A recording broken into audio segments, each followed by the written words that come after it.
Dzień dobry. Witamy na kanale, gdzie rozkładamy prawo i biznes na czynniki pierwsze. Ja nazywam się Monika Żulińska. Jestem radcą prawnym i Managing Associate w Kancelarii Gesell. Ja nazywam się Jarosław Nutkiewicz i również jestem radcą prawnym, starszym prawnikiem w Kancelarii Gesell, a specjalizujemy się oboje w prawie spółek handlowych. W tym odcinku opowiemy wszystko, co musicie wiedzieć o jednej z najczęściej wybieranych form prowadzenia działalności w Polsce, czyli o spółce z ograniczoną odpowiedzialnością. Dla kogo jest, jak ją założyć, co daje? Zaczynajmy. Co to jest spółka z o.o.? Spółka z o.o. to kapitałowa spółka prawa handlowego. Dlaczego jest tak popularna? Bo wspólnicy nie odpowiadają swoim majątkiem osobistym za zobowiązania spółki. Ryzykują jedynie kapitałem, który wnieśli do spółki. Chyba że działają jako członkowie zarządu i nie dopełniają pewnych obowiązków. To bezpieczne i elastyczne rozwiązanie. Idealne zarówno dla małych firm, jak i większych projektów z inwestorami. Spółka z o.o. to osoba prawna, która może zawierać umowy, zaciągać zobowiązania i występować w sądzie. Spółkę mogą założyć m.in. osoby fizyczne i prawne, a nawet jednoosobowo. Nie można jednak założyć, jeśli jedynym wspólnikiem ma być inna jednoosobowa spółka z ograniczoną odpowiedzialnością. Co trzeba zrobić, żeby ją założyć? Przede wszystkim trzeba zawrzeć umowę spółki u notariusza lub online przez system S24. Następnie należy wnieść kapitał zakładowy minimum 5000 zł. Wreszcie powołać zarząd i zarejestrować spółkę w KRS. I gotowe. Organy spółki. Najważniejszy organ to zarząd. Prowadzi sprawy spółki i ją reprezentuje. Wspólnicy tworzą zgromadzenie wspólników. Podejmują decyzje, np. o zmianie umowy spółki, o podziale zysków, powołaniu członków zarządu.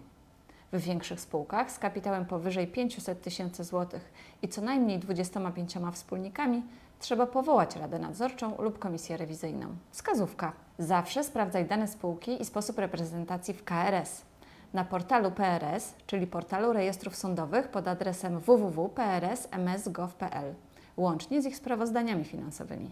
Czy odpowiedzialność w spółce z ograniczoną odpowiedzialnością rzeczywiście jest ograniczona? Tak, wspólnicy nie odpowiadają za długi spółki. Dopiero jeżeli egzekucja przeciwko spółce okaże się bezskuteczna, za jej zobowiązania odpowiadają solidarnie członkowie zarządu pod pewnymi warunkami. Jeśli jesteś członkiem zarządu, możesz odpowiadać, jeśli nie zgłosisz w odpowiednim czasie wniosku o upadłość, nie złożysz wniosku o postępowanie restrukturyzacyjne lub dopuścisz się rażącego niedbalstwa.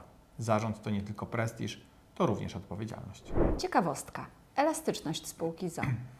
Wiesz, że spółka z o.o. to forma używana zarówno przez mikroprzedsiębiorców, jak i wielkie koncerny? To pokazuje, jak uniwersalna i rozwojowa może być ta forma działalności. Spółka z o.o. sprawdza się zarówno na początkowym etapie działalności, jak i jako etap przejściowy w drodze do większych struktur korporacyjnych. Wiele znanych marek w Polsce zaczynało jako spółki z o.o., a dopiero potem, wraz z rozwojem, przekształcały się w spółki akcyjne i wchodziły na giełdę. Między innymi takie marki jak Impost, CCC, CD Projekt, LPP czy nawet Żabka. Dla kogo zatem jest spółka z ograniczoną odpowiedzialnością? To świetna opcja, jeżeli chcesz ograniczyć osobiste ryzyko, planujesz działać z partnerami lub inwestorami, potrzebujesz przejrzystych zasad współpracy.